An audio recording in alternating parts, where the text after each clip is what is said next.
iPhone 14 Pro, tasarımı değiştirilen ve geliştirilen ekran, daha iyi kamera, daha hızlı işlemci ve 39.999 liralık fiyat etiketi. iPhone 14 serisi tanıtıldığından bu yana herkesin aklında iki soru var. iPhone 13 serisinden 14'lere geçilir mi? Ve bir telefona 39.999 lira yani 40.000 lira verilir mi? Yaklaşık bir haftadır, belki biraz daha fazla bir süredir bu telefonu kullanan birisi olarak şunu rahatlıkla söyleyebilirim ki evet, yeni bir iPhone kullandığınızı hissediyorsunuz. Dynamic Island gibi telefonun ekranına her baktığınızda karşınıza çıkan bir yenilik size yeni telefon kullandığınız hissini sonuna kadar hissettiriyor. Ama performans açısından önceki modellere çok yakın olan bu telefonların geçiş yapıp yapmama konusunda kafa karıştırması da son derece normal. Genellikle değişim kullanıcıların gözünde tasarımda başlıyor. Tasarım değiştiği zaman telefon yenilenmiş ya da marka yeni bir şey yapmış gibi hissediyoruz. Çünkü farklı tasarım, dolayısıyla yeni tasarım bize yeni bir cihaz kullanıyor hissini veriyor. Hatırlarsanız daha önce iPhone'un geliştirilmiş sürümleri diyebileceğimiz yeni versiyonları karşımıza çıkardı. 5, 5S gibi. Yeni versiyonlarda, S takısı alanlarda tasarım değişmezdi. Ama asıl değişiklik tasarımda mıydı yoksa gelen özelliklerde miydi? Konuştuğumuzda bile hala herkes iPhone 5S'in tasarımı diye bahsediyor. iPhone 5S'te renk tarafında sadece gold renk gelmişti ve home tuşunun etrafında da çember vardı. O çemberin anlamı da Touch ID'ydi. İlk kez Touch ID'leri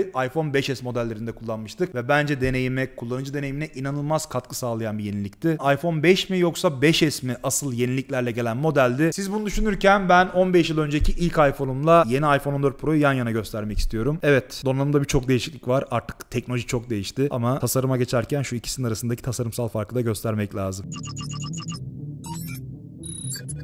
Mutlaka yenilikler olacaktır, yenilikler olmalıdır ama bence asıl hikaye deneyimde. Apple 2018 yılında iPhone X modelini duyurduğunda çentikli ekranı gören kullanıcıların büyük bir bölümü buna tepki gösterirken birçok marka da bunu bir dalga konusu haline getirmişti. Fakat aradan geçen 4 yıllık süre zarfında Samsung hariç birçok marka çentikli telefonlarıyla kullanıcıların karşısına çıktı. Şunu fark etmek için sanırım teknoloji editörü ya da işte bu konularda uzman olmaya gerek yok. Apple bir şey yaptığı zaman bu bir şekilde diğer markalara sirayet ediyor. Kutudan bir şey çıkarıyor, çıkarılıyor, kulaklığı çıkarıyor, çıkarılıyor, adaptörü çıkarıyor. Tasarımsal bir şey yapıyor. Bir şekilde eleştiriliyor. Daha sonra benzer şeyler görmeye başlıyoruz. Tasarımsal bir şey yapmıyor. Bununla ilgili eleştiriliyor. Daha sonra bu tarz şeylerden vazgeçiliyor vesaire vesaire. Bu anlamda gerçekten belirleyiciliği kabul görmüş bir marka. Dolayısıyla birçok iPhone kullanıcısının çentikle ilk karşılaştıktan kısa bir süre sonra çentiği çok da dert ettiğini düşünmüyorum. Kendi videolarımın altındaki yorumlarda da görüyorum. Çentik o kadar benimsenmiş ki çentik Apple'ın imzasıydı, kalkmamalı falan gibi ilk iPhone 4 ile ilgili yaptığım kısa videoların altındaki yorumlara baktığınızda siz de göreceksiniz.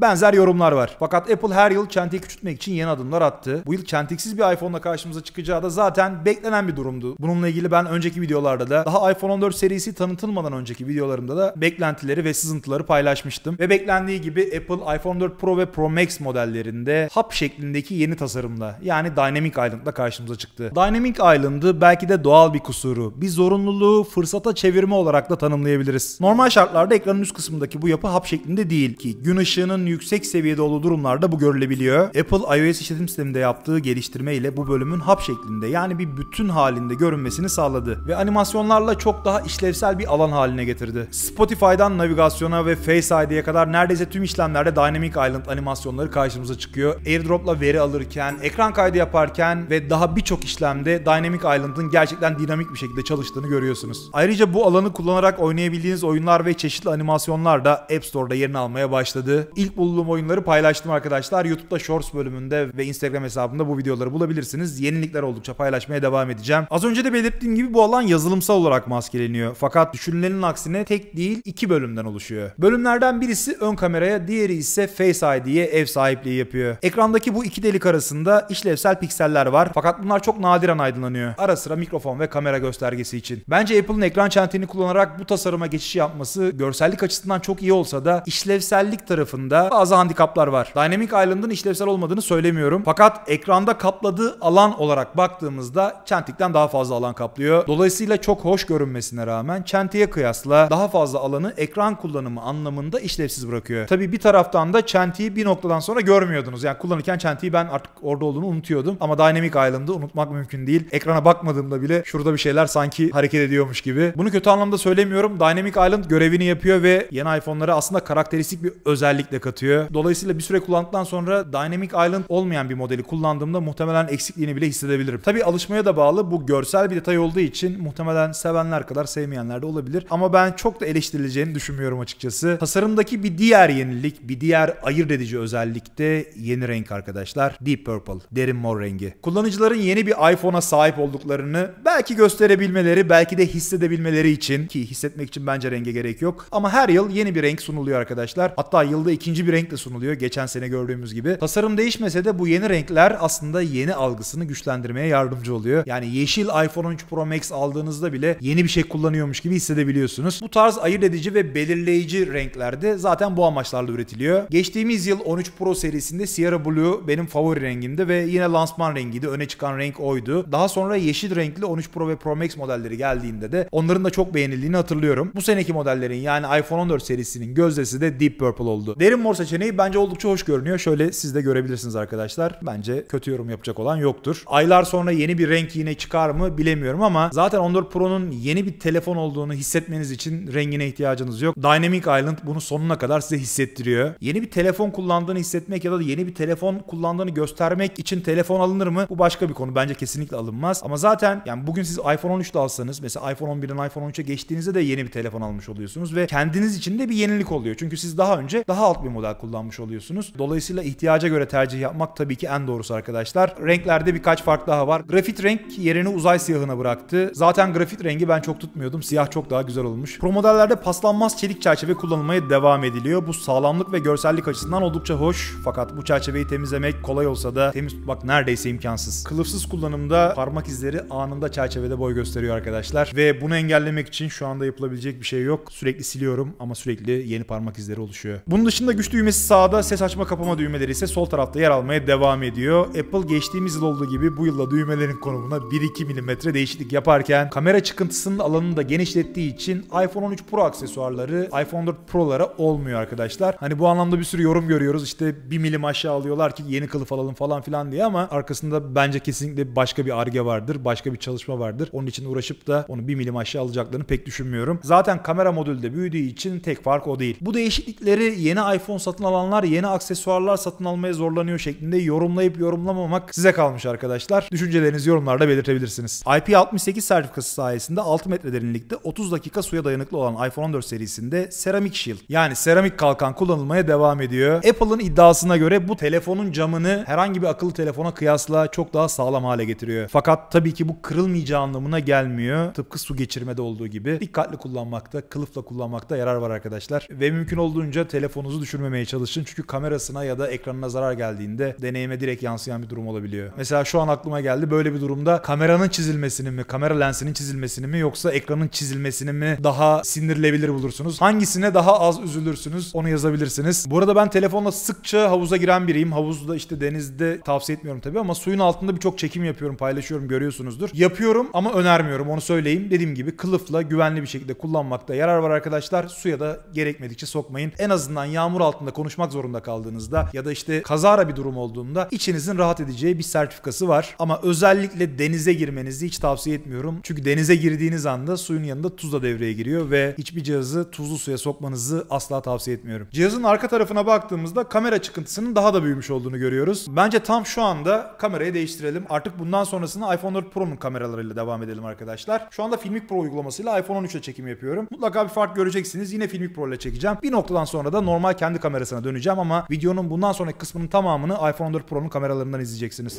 Az önceki görüntüyle şu an arasında yaklaşık 5-10 saniye falan var. Kameraları değiştirdik ve çekime devam ediyoruz. Kamera diyorum artık çünkü telefonları kamera olarak kullanıyorum. Şu anda Filmic Pro uygulamasından devam ediyor bu görüntü. Kamera incelemesinde bunlara daha fazla değineceğim ama bir noktadan sonra kendi kamera uygulamasına geçeceğim ki kullanım süresince ürettiğim birçok videoda kendi kamera uygulamasını kullanarak iPhone 14 Pro'nun dahili kamera uygulamasını kullanarak çok güzel görüntüler elde ettim. Kamera tarafında çok fazla detay paylaşacağım sizinle. Birazdan o kısma geçeceğiz ama tasarımı bir toparlayalım. Evet, arka tarafta kamera kısmının daha da büyüdüğünü görüyoruz. Sensörler arasındaki fark yan yana getirince çok daha net bir şekilde belli oluyor. Kamera çıkıntısının daha da büyümüş olması telefonu masaya koyarak yazı yazdığınızda çok fazla sallantıya neden oluyor. Bu durum daha iyi kameralar, daha iyi gece performansı ve daha iyi fotoğraf ve videolar elde etmekten daha mı önemli? Yorumu size bırakıyorum. Benim telefonumda kamera çıkıntısı olmasın ama fotoğraflarımda bir nebze daha kötü olabilir, videolarım daha az iyi olabilir der misiniz? Yoksa iyi fotoğraf ve video daha önemli önemli mi diyorsunuz? Çünkü öyle diyorsanız bunun evet bir bedeli var. Telefonu ince tutarken daha büyük sensörler kullanmanın bu tip yan etkileri oluyor arkadaşlar. Bunu tasarımı en güzel şekilde yedirmek önemli. Tasarımı beğenip beğenmemek tabii ki kişiden kişiye göre değişir ama ben iPhone tasarımlarının artık kullanıcı nezdinde çok kabul gördüğünü düşünüyorum. Dolayısıyla kullandığım iyi kameralı telefonlara baktığımda da kamera çıkıntısı olmayan bir model hatırlamıyorum.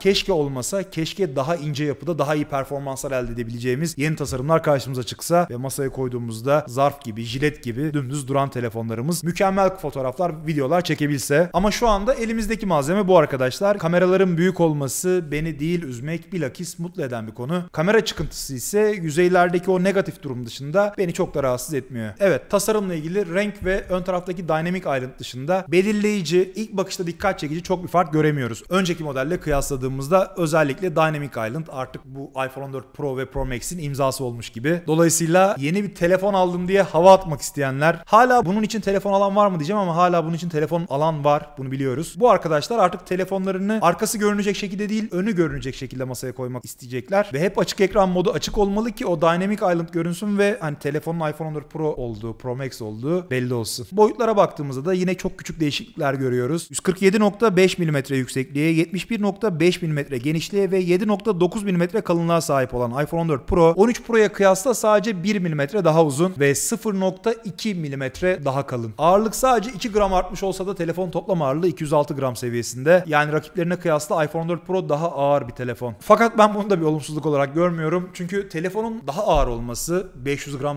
ya da yarım kilo daha ağır olmasından bahsetmiyoruz. Böyle biraz daha ağır olması, daha premium, daha güçlü bir telefon hissi veriyor. Ki 40 bin liranın üzerinde ülkemizde para verilen bir telefonun da sunduğu özelliklerin yanı sıra hissiyatının da kullanıcı nezdinde çok önemli olduğunu düşünüyorum. Bunları anlatırken iPhone 14 Pro'nun belki de elimde olması gerekirdi ama şu anda çekim yapıyor. iPhone 14 Pro'nun ekranına baktığımızda ilk dikkat çeken detay tabii ki Dynamic Island oluyor. Biraz önce Dynamic Island'dan detaylı bir şekilde bahsettiğim için doğrudan ekranın teknik özelliklerine geçmek istiyorum. iPhone 13 Pro serisiyle aynı şekilde ProMotion teknolojisinin kullanılması sayesinde yenileme hızı 120 Hz seviyesine çıkabilirken Always On Display yani hep açık ekran için yenileme hızı 1 Hz seviyesine kadar inebiliyor. Yenileme hızının adaptif yapıda olması enerji verimliliği konusunda da önemli bir iyileştirme sunuyor. Örneğin siz bir web sitesini kaydırırken 120 Hz ekran yenileme hızına çıkılırken sabit bir içerikte 60 Hz ya da daha düşük bir yenileme hızına iniliyor. Buraya kadar ekran özellikleri neredeyse iPhone 3 Pro ile aynı gibi görünmüş olabilir fakat iki büyük fark karşımıza çıkıyor. Bunlardan ilki Always On Display. Artık 14 Pro ve Pro Max modellerinde ekranı hep açık olarak kullanabiliyorsunuz. Ekranınız kapanmadan bildirimleri vesaire oradan sürekli görebiliyorsunuz. Fakat cebinize koyduğunuzda ya da karanlık ortam algılandığında ekran otomatik olarak kapanıyor. Bu da güç tasarrufu sağlıyor. Şu anda menüde sadece açık ve kapalı olmak üzere iki seçenek var. Always On Display'i kapatabiliyor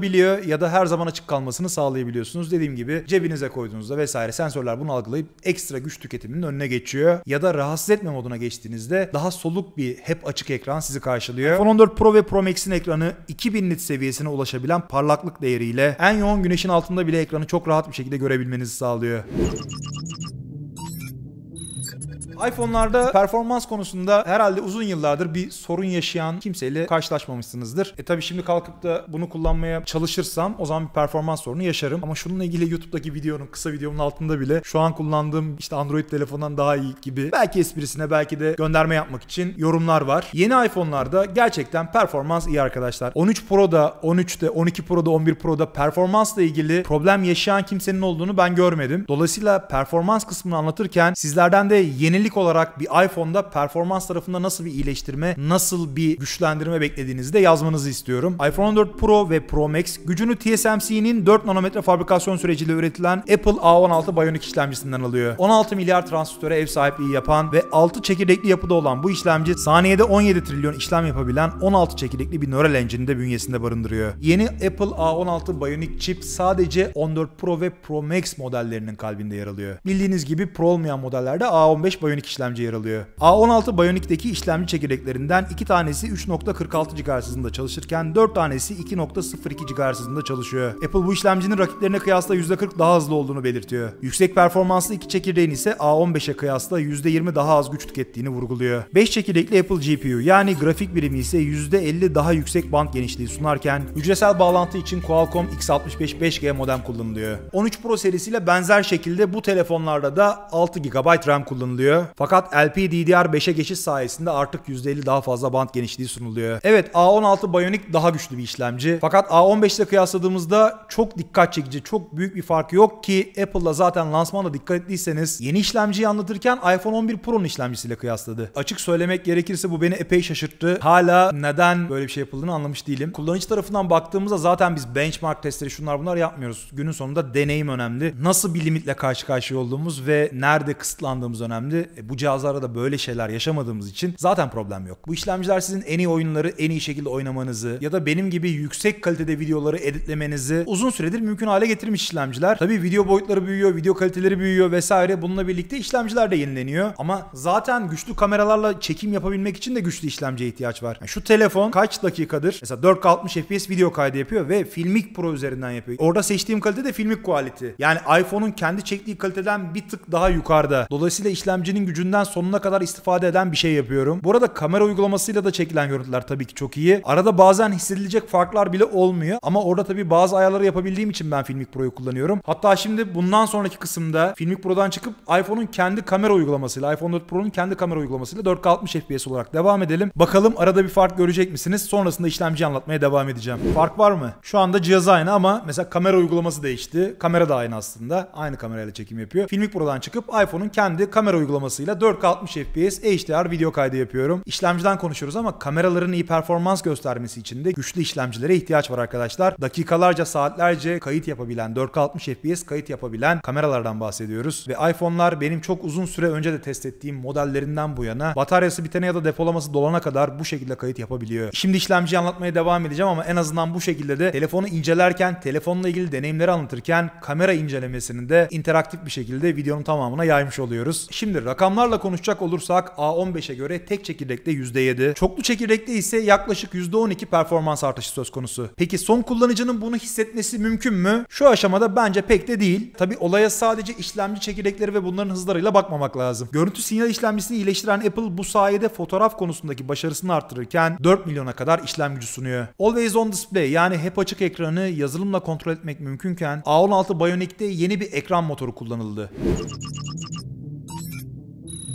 Ve geldik kamera kısmına. Kamera konusu son zamanlarda telefonlarda en çok dikkat ettiğim, en çok önem verdiğim konu. Ve içinizde beni yakından takip edenleriniz de bu kameralarla profesyonel içerikler ürettiğimi zaten biliyorsunuz. Çok fazla profesyonel kamera kullandım. Çok üst segment kameralar kullandım. Tabii ki bunlardan iPhone kamerasına ya da telefon kamerasına geçmek öyle kolay olmuyor. Bununla ilgili sürekli içerikler paylaşıyorum. Instagram'da, YouTube'da sürekli paylaşımlar yapıyorum. Yapmaya devam edeceğim. Telefon kameralarını kullanmanın, aktif olarak kullanmanın sağladığı pratiklik inanılmaz arkadaşlar. Ve bunun sadece bir kamera değil, kamerayla yapılan, çekilen görüntüyü işleyip yayınlayabileceğin tek bir paket olması da önemli bir avantaj. Böyle olunca o kameralardan bunlara geçince de aynı profesyonelliği, aynı tarzı, aynı kaliteyi yakalamak istiyoruz. Evet, Apple bu konuda ciddi yatırımlar yapıyor ve son zamanlarda yaptığı geliştirmeler gerçekten kullanım aşamasında çok işe yarıyor. Şu anda iPhone 4 Pro'nun kamerasından yayın yapıyoruz. İzlediğiniz videoyu ve kanalda izlediğiniz birçok videoyu daha önce iPhone 13, iPhone 13 mini, iPhone 13 Pro ve şimdi de iPhone 4 Pro kamerasıyla çekiyorum. Instagram'da yaptığım paylaşımların da %99'unu yine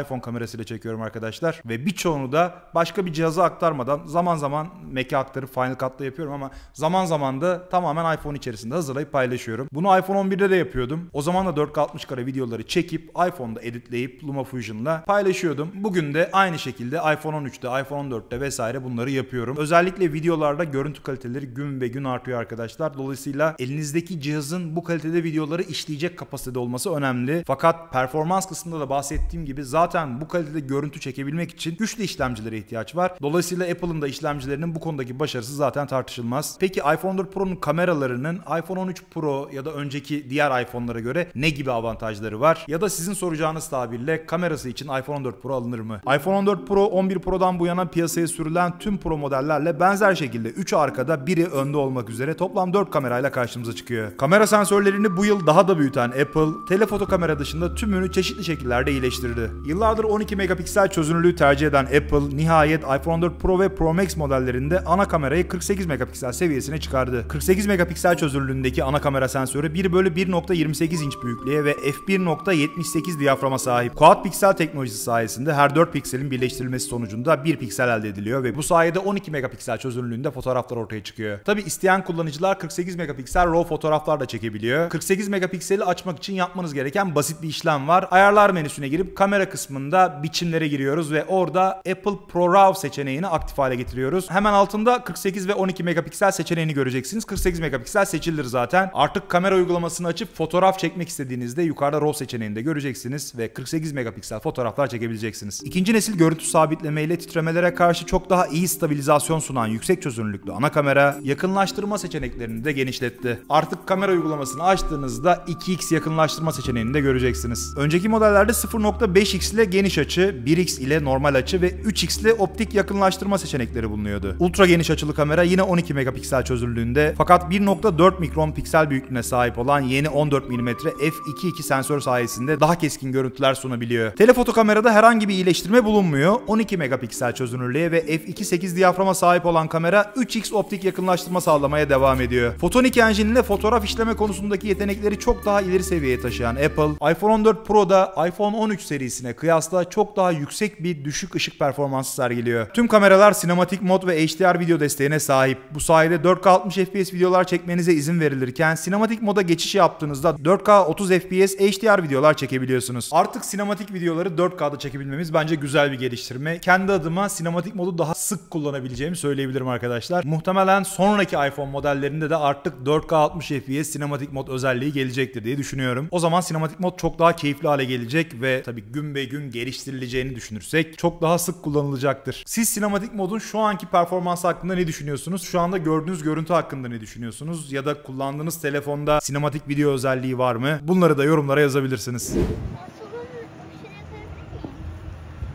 Hey. Hey! Yapma! Bir şey olmaz. Tamam açılıyor. Çok güzel. Hatırlarsanız önceki modellerde yani iPhone 13 serisinde sinematik mod Full HD ile sınırlıydı. Kamera tarafında 48 megapikselden sonra dikkat çeken bir diğer yenilik ise aksiyon modu. Videolarda aksiyon kameralarıyla benzer bir stabilizasyon sunmak için yoğun bir kırpma ve görüntü sabitleme kullanan bu mod, telefonun ciddi bir şekilde sallandığı durumlarda bile görüntünün sanki hiçbir sallanma yokmuş gibi görünmesini sağlıyor ya da en azından bu sarsıntıyı minimuma indiriyor. Aksiyon modunu devreye aldığınızda açının biraz değiştiğini görüyorsunuz. Bu da gerekli kırpmayı yapmak için, sarsıntıyı gidermek ve görüntüyü ortaya oturtmak için yazılım tarafından yapılan bir işlem. Ultra geniş. Burada herhangi bir aksiyon yok. Normal 4K olarak. Aksiyon modu açık değil. Aksiyonu açtık. Ultra genişte bir tık daraldı açı. Croplamak için böyle bir alan kullanıyor.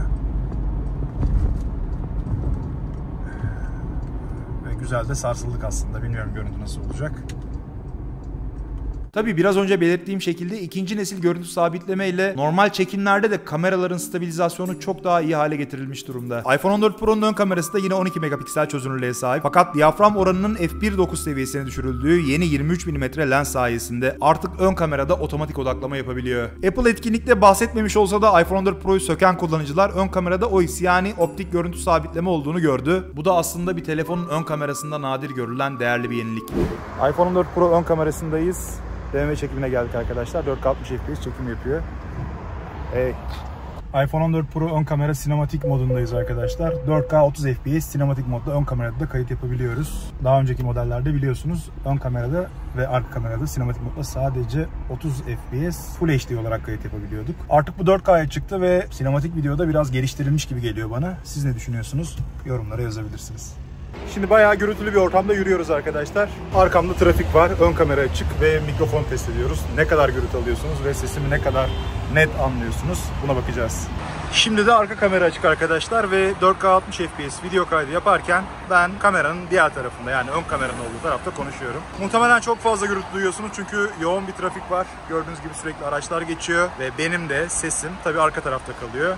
Kamera tarafında değinmek istediğim diğer gelişme ise yeni LED flash ki Apple lansmanda bu konunun üzerinde epey durdu. 3'e 3 ızgara şeklindeki yapısıyla toplam 9 LED'den oluşan yeni flashtaki tüm LED'ler bağımsız olarak çalışabiliyor. Bu sayede başta geniş açılı fotoğraflar olmak üzere flash başta ciddi bir performans artışı elde edildi. Apple'ın iPhone 14 lansmanında üzerine basa basa vurguladığı yeniliklerden biri de acil durum yetenekleri oldu. Telefon bağlantısının olmadığı bölgelerde acil durum çağrısında bulunmak için uydu bağlantısı desteğine sahip olan iPhone 14 serisiyle yardım talep edebiliyorsunuz. Bu hizmetin Kasım ayında ABD ve Kanada'da hizmete sunulacağını ve diğer ülkelere ne zaman geleceğinin şu anda belli olmadığını da belirteyim. 2 yıl boyunca ücretsiz olarak sunulacak olan bu hizmet sadece acil durumlarda kullanılabilecek. Gökyüzünün net bir şekilde görüldüğü havalarda mesajın uyduya ulaştırılması 15 saniyeyi bulurken kapalı alanlarda bu süre 2 dakikaya kadar çıkabiliyor. Trafik kazası algılama özelliği ise adından da anlaşılabileceği üzere iPhone'unuzun herhangi bir trafik kazası durumunda acil servisi otomatik olarak haber verebilmesini sağlıyor. Bu özellik için açık ve kapalı olarak tercih yapılabiliyor. Sistemde sunulan farklı bir ayar şu anda yok. Apple işlemci tarafında yaptığı optimizasyonlarla güç tüketimini her geçen gün azaltıyor olsa da batarya kapasitesinde büyük bir artışa gitmiyor. iPhone 13 Pro'da 3095 mAh olan batarya yaklaşık %3'lük bir artışla iPhone 14 Pro'da 3200 mAh olarak karşımıza çıkıyor. iPhone 14 Pro'yu iPhone 13 Pro ile kıyasladığımda pil ömründe çok hissedilebilir bir artış göremedim. Konuşma ve internetle gezinme gibi durumlarda ise farklı koşullarda yaklaşık 1 saatlik artış söz konusu. Tabii 14 Pro'da hep açık ekranın kullanılması da pil ömrüne etki ediyor. Özellikle 13 Pro Max ve 14 Pro Max gerçekten çok iyi pil deneyimi sunan telefonlar arkadaşlar. Benim gibi yoğun kullanan kullanıcılar için bile bir günü rahatlıkla çıkarabilecek seviyede. Tabii şöyle bir detay var. Şu anda ben çekim yapıyorum. Bu ekstra pil tüketimi anlamına geliyor. Daha sonra bunları aktarmak için ekran açık kalıyor. Ya da işte içinde işlem yapıyorsak, editliyorsak onun için açık kalıyor. Yeri geliyor saatlerce çekebiliyorsun. Bunlar tabii ki pil tüketimini artıran unsurlar. Ama ben günlük hayatımda işimden dolayı tek bir telefon kullanmadığım için bu durum benim için çok negatif olmuyor. Ben bu telefonları çoğunlukla içerik üretmek için, hatta kamera olarak kullanıyorum. Ve Apple'ın özellikle bu konuda çok başarılı olduğunu düşünüyorum. Yani bir video içeriği çekip iPhone içerisinde kurgulayıp, editleyip, büyük ya da küçük bir proje olsun, hazırlayıp yayına vermek konusunda, yayınlamak konusunda gerçekten iPhone'lar çok başarılı cihazlar. iPhone 4 Pro ile deneyimlerimiz daha çok yeni arkadaşlar. Fotoğraflar paylaşıyorum. Sizin oradaki görüşlerinizi, geri bildirimlerinizi alıyorum. Ve olabildiğince yeni içerikler üreterek bunları sizlerle sosyal medya hesaplarımda Instagram, TikTok ve YouTube'da paylaşıyorum. Yeni videolar, tüm özelliklerle ilgili testler vesaire kısa videolar halinde gelmeye devam edecek. Siz de bu arada iPhone 14 Pro ile ilgili tüm sorularınızı yorumlarda yazabilirsiniz. İçinizde yeni iPhone 14, 14 Pro ya da Max alan var mı? Yeni iPhone'ları siz nasıl buldunuz? Bunları da merak ediyorum. Fiyat konusunda yani çok konuşmak istemiyorum ama arkadaşlar iPhone pahalı değil. Her şey pahalı. Yani bunu artık kaç kez konuşmamız gerekiyor bilmiyorum ama rakip telefonlara bakın. Yani birçok test yapıyorum yan yana, işte bu da 40 bin lira, bu da 40 bin lira, bu da şu kadar falan, hangisini tercih edersiniz diye anketler yapıyoruz. Hepsi pahalı. Yani ucuza bir şey kalmadı ki. Şimdi mesela keşke 10 bin lira olsa da herkes alsa diyoruz. Ama yakın bir geçmişte 10 bin liraya telefon mu olur, nasıl ya falan diyorduk. Bu yüzden evet, ihtiyacınız olan düzeyde bir telefon almanız, ihtiyacınız olan ürünleri almanız tabii ki en doğrusu ama hani telefon 40 bin lira diye iPhone konuşuyoruz ama 40 bin liraya satılan tek telefon iPhone değil. Bundan belki birkaç yıl öncesine kadar çok yüksek bulacağımız, tahmin edemeyeceğimiz rakamlar ama diğer markalara baktığınızda da bu fiyatlara birçok telefon görüyorsunuz. Amiral gemisi modellerinin ne yazık ki fiyatları bu seviyelere geldi arkadaşlar. Yorumlara fiyatlar düşer mi bekleyelim falan yazıyorsunuz. Bilmiyorum ve bir cevap veremiyorum. Düşecek gibi görünmüyor. Keşke düşse, eskiden düşerdi ve kampanyalar vesaire olur. Kampanyalar oluyor. Olduğunda duyuruyorum. Instagram'dan duyuruyorum. Mutlaka haberimiz oluyor. Siz de uygun fiyata bulursanız diğer arkadaşlar için yorumlara yazabilirsiniz. Hatta şu anda hangi telefonu kullanıyorsunuz? Siz aldığınızda ne kadardı? Bunları da yorumlara yazın. İçinizde herhalde bu kadar eskisini kullanan yoktur ama en azından ne zaman, ne kadar aldınız, şu anki fiyatı nedir? Bunları yazabilirsiniz. Bunları yorumlarda konuşuruz.